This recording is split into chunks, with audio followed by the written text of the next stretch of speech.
જૂનાગઢમાં રાજા રજવાડાઓ વિશે વિવાદાસ્પદ નિવેદન મામલે ઓડિયો ક્લિપ વાયરલ થયા બાદ કિરીટ પટેલે માફી માંગી છે અને તેઓએ માફી માંગતા આખરે શું કહ્યું તે પણ સાંભળ્યું।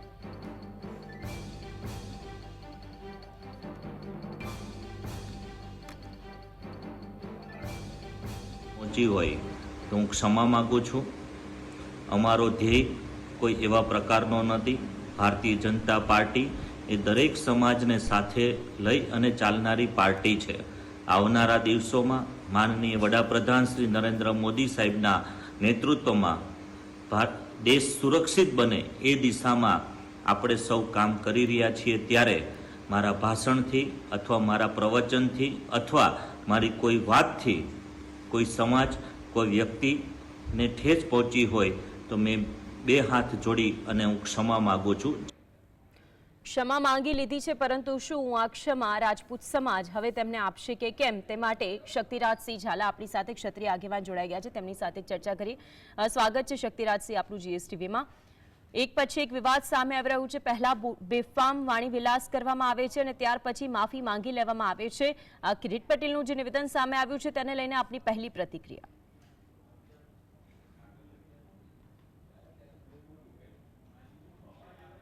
શું આપને મારો અવાજ આવી રહ્યો છે? હા, આવી રહ્યો છે અવાજ તમારો। જી, કિરીટ પટેલનું આ નિવેદન છે તેને લઈને આપની પહેલી પ્રતિક્રિયા શું રહેશે?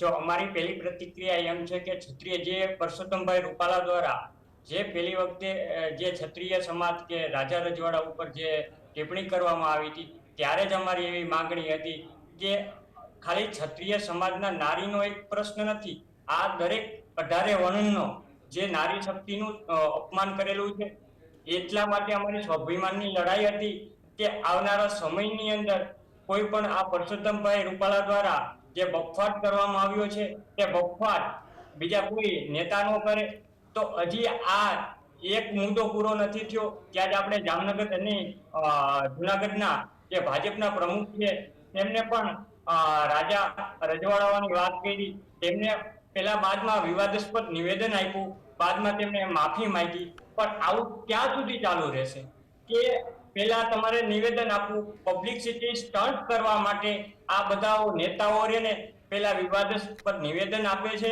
પછી ત્યારબાદ સમાજની માફી માંગે છે, પણ એ સમાજ આજે નહીં ચલાવી લે કાલે નહીં ચલાવી લે। એટલા માટે જ અમારી આ સ્વાભિમાનની લડાઈ અત્યારે ચાલુ છે।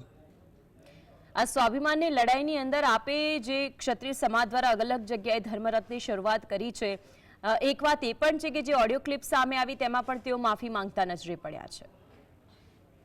રૂપાલા સાહેબ દ્વારા તે માફી માંગવામાં આવી હતી તો અમારી એક જ માંગ, જો અમારી એક જ છે કે દરેક નેતાઓ આવો બફાટ કરશે ત્યારબાદ માફી માંગે તો અત્યારે કોઈ પણ વ્યક્તિ ગુનો કરે તો કોઈ પણ વ્યક્તિ જેલની અંદર હોય અને એમ કે મારી ભૂલ થઈ ગઈ અને મને માફ કરી દો તો એને જેલમાંથી છોડી દેવામાં આવે છે, નથી છોડી દેવામાં આવતો।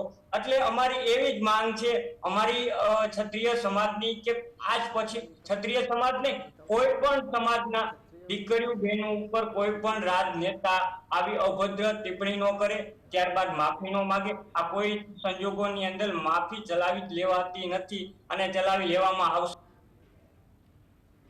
બિલકુલ, તો તેમણે જે રીતે જવાબ આપ્યો તે રીતે તેમણે કહ્યું કે કોઈ પણ ગુનો કરો અને પછી માફી માંગી લો। એક ઉદાહરણ શક્તિરાજસિંહ એ પણ આવ્યું કે કોઈ હત્યા કરી દે છે, જેલમાં પહોંચી જાય છે તો શું તેમ કહેશે કે હું માફી માંગુ છું તો તેને જેલમાંથી મુક્ત કરી દેવામાં આવશે કે કેમ? આ એક સવાલ ઉઠે છે અને એવું થતું નથી, માટે પહેલા બોલો પછી માફી માંગી લો તે માફીનો કોઈ મતલબ જ રહેતો નથી। હજુ તો રૂપાલાનો વિવાદ છે તે શમ્યો નથી, ત્યાં એક નવો વિવાદ સામે આવ્યો છે। એ વિવાદ એ છે જૂનાગઢ જિલ્લા ભાજપ પ્રમુખનું ક્ષત્રિય મુદ્દેનું નિવેદન। શક્તિરાજસિંહ આપણી સાથે જોડાયેલા છે। શક્તિરાજસિંહ, જે ભારતીય જનતા પાર્ટીના નેતાઓ દ્વારા એક પછી એક આવા નિવેદનો બેફામ વાણી વિલાસ કરવામાં આવતો હોય છે, ક્ષત્રિય સમાજને શું ટાર્ગેટ કરવામાં આવી રહ્યું છે આપને એવું નથી લાગતું? ટાર્ગેટ કરવા કરતા આ રીને દરેક 18 વર્ણને ટાર્ગેટ કરે છે। એ એમ સમજે છે કે ક્ષત્રિય સમાજને આપણે ટાર્ગેટ કરીએ અને ક્ષત્રિય સમાજ કંઈ કરી ન શકે તો આપણે આવનારા સમયની અંદર જો ક્ષત્રિય સમાજને ટાર્ગેટ કરે છે, ક્ષત્રિય સમાજ કંઈ નહીં બોલે તો આવનારા સમયની અંદર 18 વર્ણ છે તે 18 વર્ણને આ રાજનેતાઓ ટાર્ગેટ કરવામાં આવશે। એટલે આ એક અમારા ક્ષત્રિય સમાજની લડાઈ નથી, આ સમગ્ર 18 વરણની અત્યારે લડાઈ છે અને સ્વાભિમાન જે અમારા ધર્મરથ ચાલુ કર્યા છે આજે સુરેન્દ્રનગરના ધામા શક્તિમા ખાતેથી આજે શુભ પ્રારંભ થયો છે. 30 ગામની અંદર અમારો મા શક્તિનો રથ ફરશે અને દરેક ગામની અંદર 18 વરણને, એક ક્ષત્રિય સમાજ નહીં, 18 વરણને સાથે રાખીને અમારો આ રથ ચાલુ કરવામાં આવ્યો છે. મોરબીની અંદર જ્યારે પુરુષોત્તમ રૂપાલા પહોંચ્યા, જય શિવાજી જય ભવાની, અને એ વાતનો ઉલ્લેખ કર્યો. ક્ષત્રિય સમાજને અપીલ તેમણે ત્યાં પણ કરી કે નાની મોટી વાતને જતી કરીને રાષ્ટ્રહિતની અંદર ક્ષત્રિય સમાજ જોડાઈ જાય. એક તેમની આ ફરી ત્રીજી વખત એક જાહેર મંચ ઉપરથી માફી છે. જૂનાગઢના ભારતીય જનતા પાર્ટીના જે જિલ્લા પ્રમુખ છે તેમણે પણ એક વિડીયો બનાવીને માફી માંગી લીધી. એક તરફ આપ ધર્મરથ ચલાવી રહ્યા છો, શું લાગી રહ્યું છે આપને આ માફી માંગ્યા છતાં પણ કેટલી અસર પહોંચશે આ નેતાઓને?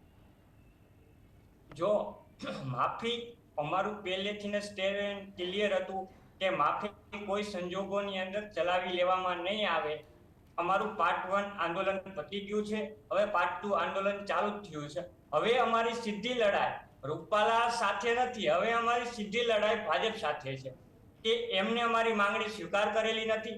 એટલા માટે અમે પાર્ટ 2 ની અંદર કે અમારા જે ધાર્મિક સ્થળ 6 છે એ 6 જગ્યાએથી આજે અમે રથનું પ્રારંભ કર્યું છે કે દરેક ગામની અંદર 18 વરણને સાથે રાખી આજે રાજાઓ ઉપર ટિપ્પણી કરવામાં આવી છે. એટલે આવનારા સમયની અંદર સમગ્ર ગુજરાતની અંદર જે અમારી 8 લોકસભાની સીટ 8 છે, ક્ષત્રિય સમાજનું પ્રભુત્વ છે, એના ઉપર પૂરેપૂરી અસર પડશે. અને આવનારા સમયની અંદર સમગ્ર ગુજરાતની અંદર, આ તો લોકસભા ચૂંટણી પૂરતું નથી, આવનારા સમયની અંદર તાલુકા પંચાયત હોય કે જિલ્લા પંચાયત હોય તેમાંય પણ આના પડઘા પડશે. રાજકોટની સીટ ઉપર તો દરેક ક્ષત્રિય આગેવાન કહી રહ્યા છે કે જે પરિણામ આવશે તે જોવા જેવું હશે, કારણ કે એક પણ ક્ષત્રિયનો મત ભારતીય જનતા પાર્ટીને નહીં મળે. જૂનાગઢમાં જે રીતે બેફામ વાણી વિલાસ કરવામાં આવ્યો, શું જૂનાગઢની અંદર પણ આ જ પરિસ્થિતિ સર્જાશે? એક તરફ 36-7% ક્ષત્રિયો છે એટલે કદાચ ભારતીય જનતા પાર્ટી આશ્વસ્ત છે કે તેમના મતોથી કંઈ ફરક નહીં પડે. પણ ક્ષત્રિય સમાજની 6 થી 7% વસ્તી છે, પણ તેની સાથે ઘણી બધા સમાજ ને ક્ષત્રિય સમાજ સાથે નાના વર્ગો છે, તે તમામ વર્ગો જોડાયેલા છે. અને ભારતીય જનતા પાર્ટીની ખ્યાલ છે અત્યારે ડેમેજ કંટ્રોલમાં લાગી છે કે ક્ષત્રિયોના ભાજપના આગેવાનો હોય તો એમની એટલી ચિંતા ન હોય તો કેમ ડેમેજ કંટ્રોલની અંદર લાગી છે. અને ક્ષત્રિય સમાજ સાથે નાના મોટા ઘણા બધા સમાજ છે, ખાલી એમ સમજતી હોય કે ભાજપ કે ક્ષત્રિય સમાજનું 6 થી 7% વોટિંગ છે ગુજરાતની અંદર, તેનાથી કોઈ પરિણામ વિપરીત નહીં આવે, પણ એ ભાજપ ભૂલે છે. ક્ષત્રિય સમાજ સાથે 18 વર્ણ સાથે છે. આજે તમે તમારા જીએસટી ના માધ્યમથી તમે જોઈ શકો છો કે ધામા ખાતે જે અમારો રથ નીકળ્યો છે તે મોટી સંખ્યાની અંદર રથ નીકળ્યો છે. ત્યારબાદ સાંજે 5 વાગે ધાંગધ્રા ખાતે એ અમારો રથ પહોંચશે. ત્યાં કણે દલિત સમાજ છે, બ્રાહ્મણ સમાજ છે, બધા એ રથનું સ્વાગત કરવાના છે. અને રેલી સ્વરૂપે ધાંગધ્રા ખાતે દલિત સમાજ છે, 18 વર્ણ અમારી સાથે છે અને જોડાશે. ત્યારે એમને આવનારા સમયની અંદર ખ્યાલ આવશે કે ક્ષત્રિયનું 6% વોટિંગ છે પણ એની સાથે 18 વર્ણ છે. હવે મુદ્દો એ પણ આવે શક્તિરાજસિંહ કે જે રીતે એક તરફ ભારતીય જનતા પાર્ટીની અંદર પણ એટલાય ક્ષત્રિય આગેવાનો છે કે જેમને ડેમેજ કંટ્રોલ કરવા માટે કહેવામાં આવ્યું છે કે હવે આ પરિસ્થિતિને તમે સાચો. બીજી તરફ આપનો જે આખું સમાજ છે જે બધી રણનીતિ ઘડતો હોય છે, શું તે એકમત છે? શું સંકલન સમિતિમાં કોઈ ભાગલા નથી પડ્યા? કારણ કે આપનામાંથી જ ઘણા બધા એવા નિવેદનો સામે આવ્યા છે. કોઈ પણ વ્યક્તિનું વ્યક્તિગત નિવેદન હોઈ શકે છે, સમાજની એક જ માંગણી છે, પણ મતભેદ હોય પણ વિચાર એક જ છે કે કોઈ પણ જો અમારા ક્ષત્રિય સમાજની અંદર કોઈ પણ વ્યક્તિના સ્ટેટમેન્ટ પોતાના વ્યક્તિગત હોય, પણ અમારી લડાઈ ફક્ત ને ફક્ત રૂપાલા સામે છે. અને અત્યારે ટાર્ગેટ અમારો ભાજપ છે કે કોઈ પણ સંજોગોની અંદર બીજેપીને વોટ ન કરો અને બીજેપી વિરુદ્ધ વોટિંગ કરવું, અમારું ધર્મરથ અત્યારે એ બાબતે ચાલી રહ્યું છે.